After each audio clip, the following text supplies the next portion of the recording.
Hi guys, and welcome back to another episode of Building a Nation, the first sort of proper episode, if you like, of the save. Today we're going to be going through transfer stuff, because there has been some stuff, and of course also some other interesting bits, as well as, of course, playing our first game of the season in the league. The first ever game in this save, and we've got some tactical stuff to talk about, because things have got a little bit interesting. So, on the last episode, made a little mistake. I always do. You know how it is. And I forgot to put a link in the description to the skin. I've decided to persist with that, actually, because I'm starting to enjoy it more and more now. You can see a lot more information, and it's much more free-form in some ways, and you'll see what I mean when we get into some matches. So there is now a link to the skin in the description, so you can go get that, as well as a link to the database I was using. The link is to a MediaFire link, but it's from myfootballmanager.pl, but I can't seem to find the page which the MediaFire link I was given is from. So if anyone knows where that is, a link to the 1.2 version of this database, then do let me know so I can actually update the link to give them full credit. But it's a very, very cool database. But word of warning, if you're going to use it, when you first load it up into the game, when you go to, before you even select the league, once you just load the database, it will take an inordinate amount of time to load, like 35 minutes.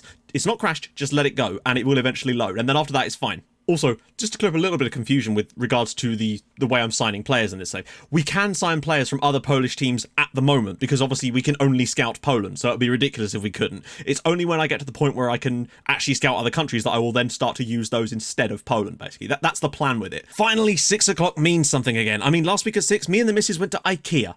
Andy, my condolences. Love the history package too. I've subbed to your YouTube channel if you just narrating football history. Well, obviously I could never do anything like that. I just don't have the time. If you are interested in that kind of thing though, if you haven't already, do check out Tifo Football. They basically do that kind of stuff in a more sort of whiteboard drawing capacity, and it's brilliant. They actually did one on Stockport a couple of months ago. It's great. So check them out. Well, he promised to finish this one, so I'll hold you to that. Well, yes. It's going to be up to you guys to keep the hype on the series when we get to like season 12 or whatever, where we're really trying to dig deep. That's when I'm going to need you the most. But right now, massively thank you for all the support on the opening episode. It was great. You've practically managed to combine a lot of your classic save ideas together. Yeah, that was the actual point of all this save, basically. I wanted to take the best bits from every save I've ever done and combine it into one. That's why I felt like Polonia were perfect. One other quick thing, the board have let me have a junior affiliate and a senior affiliate. So we've got Pogon as our senior one, and I can't remember the junior one. So the two main things we need to talk about, the players I've brought in, and there's been a few, trust me on that one, we had to do it, and the tactic I've chosen for the season.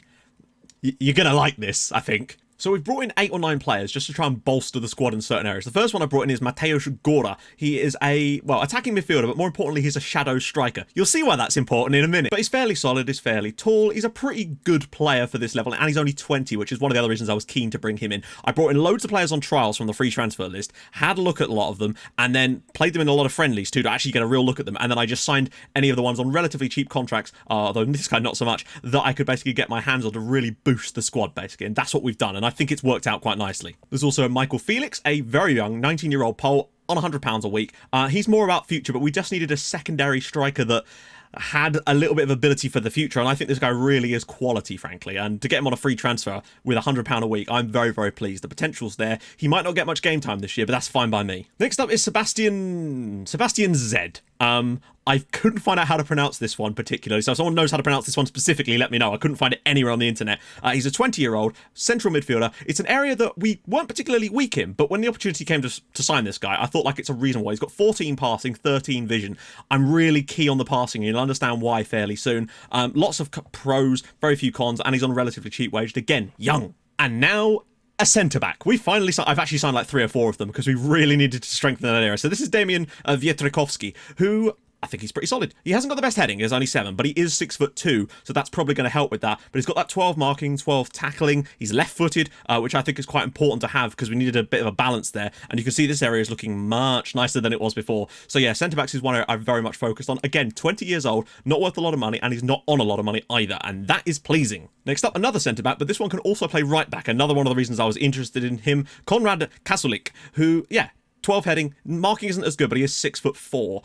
Tackling of 12 as well. His crossing is poor, so he really won't be much use at right back, to be honest. But I think he's a solid one to bring in again. Not on a lot of money. Once again, 20 years old. I really did go for the youth players because they were pretty damn good, and there's lots of room to improve, and we'll need that money at some point. So I cut off at 27 basically because any players over that I was looking and they wanted like £300 a week, and we could get players practically the same quality for like 100, and the sell-on value is just so much better.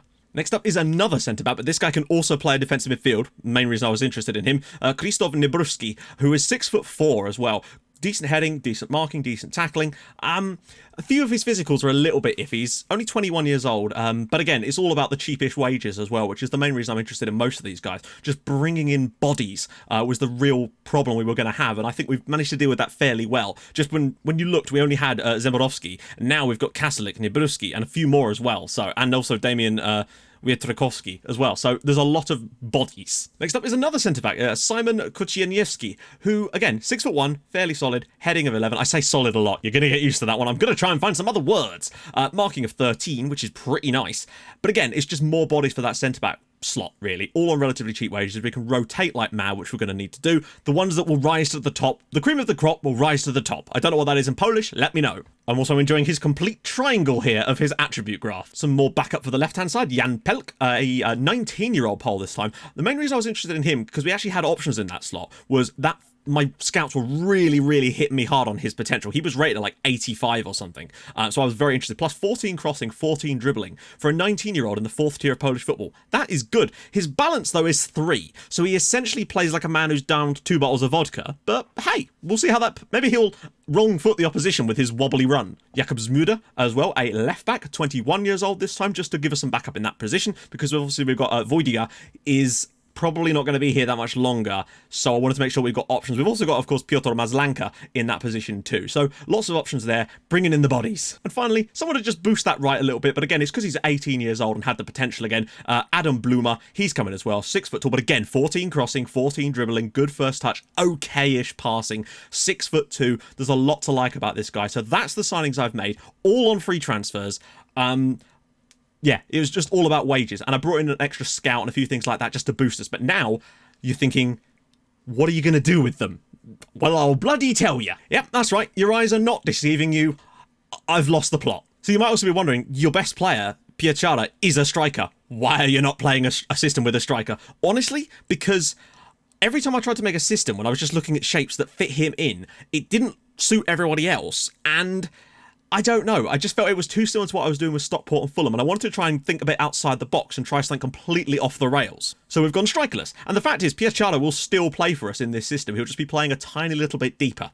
Now, the original version of this in the game actually has 2 DMs, but I wanted a bit less of a gap, so I've actually pushed the playmaker up into the centre of midfield role to bring this lovely 4-1-1-4-0 DM wide asymmetric MCL. It rolls off the tongue, really, doesn't it? But not just that, it's the style of football we're going to be playing with this. And I must admit, I wasn't sure where to go with it, but after we started playing a couple of games, I thought, you know what, let's give this a crack. So as you can see, it's quite a wide attacking with overlapping down both sides, but playing through the middle. I know, weird. Working the ball into the box with whipped crosses, shorter passing, lovely. Counter press, counter as you do, distributing out from the back, no surprise there. And out of possession, we're defending wider, but we've got a standard line of engagement and preventing short goalkeeper distributing with an urgent press. And just to very quickly explain why we're doing this, the idea of this tactic, and I'll explain more when we get into the first match, is essentially to create these overloads through the middle. But by doing so, we have to drag players out of position to the wide area, so that's why we've got these wing backs. And in the friendlies, this is what I noticed. We'd play the ball around at the wings quite a lot, but we would never really be able to penetrate because we don't have a striker in the box. What would eventually happen, though, is the ball would get played into this channel in the middle with their entire team pulled over, and we'd have 3 players creating like a central overload, and it seems to work like a treat. I mean, this is just the lineup for the last game. This might change for today's. We'll have to see. Because originally I had it on much shorter passing, and they weren't able to pick the passes they wanted.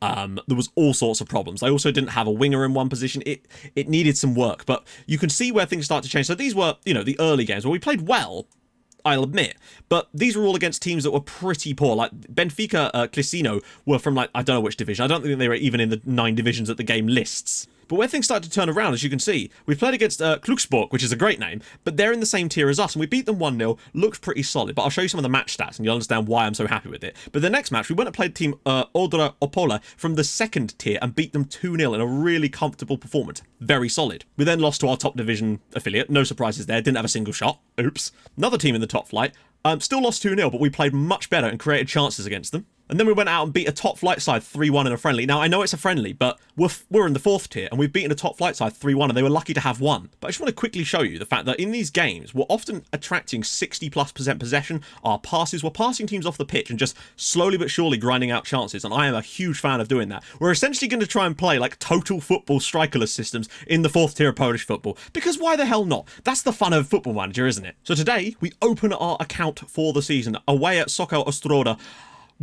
I want to try and go here and win, but I just want to see a good performance. That's what I'm mostly focusing on at the moment. It's just to see how the team play in these competitive matches. Apparently it's 34 degrees. 34 degrees, my god. So I'll do a quick pick and then I'll move it around myself. So they reckon that Bartosz Wiśniewski would actually be better in that position. I'm going to try him for today, and I'll make my own decisions after that. Wilanowski, Gora's injured, so probably yes. Normally, I'd play Kobiera back here, but we're missing players for this particular position right now due to a couple of knocks, which is a shame, so we might have to play Kobiera in that role. Wojdyga, that's fine. Kosiniewski, fine. Nyberski and Kaselik. No, I don't want Kaselik, I want Shabat. Kaselik's crossing is just not worth it. And of course, Tobias in goal. So that's what we're going to go with for now. As I learn more about the rest of the team, we'll obviously be able to make loads of changes. So on the bench, Kowalczyk, Zaborowski, Mr. Z, Pieczara, Kaselik, Przyborowski, and Michael Felix.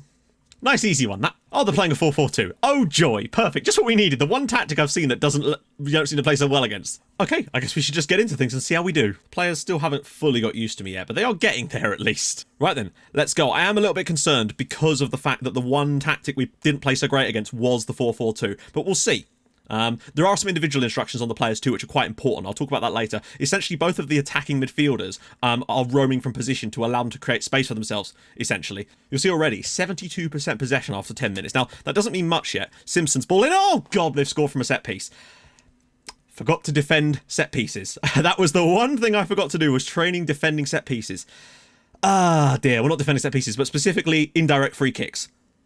It's like Stockport all over again. We still can't defend indirect free kicks. Here we go. Souček. Oh, he's cut through. Saved by Babel and nearly getting on the end of it. But we've had some shots. It's fine. Wiśniewski needs someone making the run, really. And he's gone for goal and Babel saves it. Nice start for us. We've probably been the better side so far. Just a bit unfortunate with the goal we conceded. Get the block in. Oh, God. Oh, first proper chance for them, really, other than the free kick, of course. Well, that first half just kind of grinded into nothing in the end. Yeah, they've got to be better than that. It's the 4-4-2. And I am tempted to maybe try and focus play on the wings instead. But with a 4-4-2, there's going to be... I don't know. It's a weird one. All I know is we're at least still controlling the possession, but we've not done as much with the ball when we have got it as I would like. Here we go, Wiśniewski. Bit of space through the middle, maybe. Just dominating the ball on the edge of their box and trying to find some chances. Shabat could get a good ball in. Oh, and it's hit the post. Big chance for us there to maybe go level. I would settle if we could go and find ourselves an equaliser. That would be nice. Even if it was just a 1-1 draw so we could work on stuff. Kobiera. That's better. Oh, not so great. Oh, he's got it back though. Souček. Great block. Really good block in the end. Not gonna lie, it's not been the ideal for opening performance of the season, considering everything I've seen in pre-season. Maybe get Pieczara on. I also wonder if moving him back and bringing in someone slightly different into this role here might not be the worst idea in the world. I feel like Kobiera is just better when he's deeper. Please just get the shot away. Go on. Oh, saved by Babel. Just gonna move to attacking for the last 15 minutes anyway. Ooh, nice idea. Wilanowski can slip it back for Souček. Finds the ball across and it's cleared. Shabat's also looking knackers. We're going to get Kaselik on, just for some extra defensive stability, I suppose. Looking long for some reason. They might head this clear, though. Oh, they have. Pieczara brings it down. Wilanowski's through! Oh, and saved by Babel again. One last chance here. Don't go down on the opening day of the season. Malik's ball in, and that's it. We've gone down 1-0. But I have to say, I think we were good value for more than 1-0 in this match. They only managed 2 shots on target. We had some chances which could have easily gone in. It's one of those things where you have to look more at the performance than the actual scoreline. We still did what I wanted to do. We controlled the possession, completed lots of passes, and created some shots. A reasonable amount of them, even against the 4-4-2. It's a shame that the result's not gone the way we wanted, but I still think there's a lot of positives about the performance, in all honesty. And hopefully we can improve in the coming matches and actually get a few wins over the line and try to find a way to play against these sort of sides. Then again, we did... The only thing they really had was that one chance and the free kick. But we need to defend free kicks better.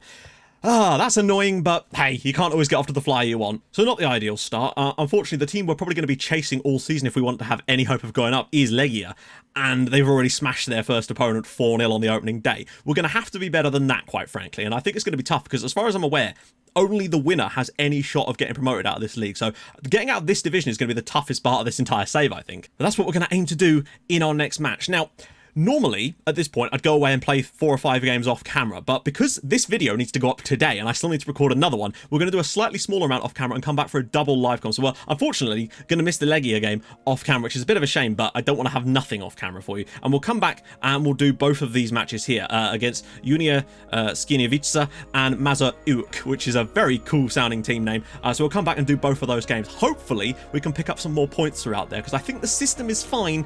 Maybe some more tweaks, but yeah, I think we just got a little bit unfortunate today. But there you go. So if you have enjoyed this episode, and I hope you have, and you're looking forward to the rest of this season now, drop a like on the video. That would be spectacular. And if you're new to the channel and this is the first video of mine you're actually seeing, hey, subscribe. It's fun. We do all kinds of stuff like this where I play a strikerless system and then lose. I'll see you guys soon. Thanks so much for watching. Bye-bye.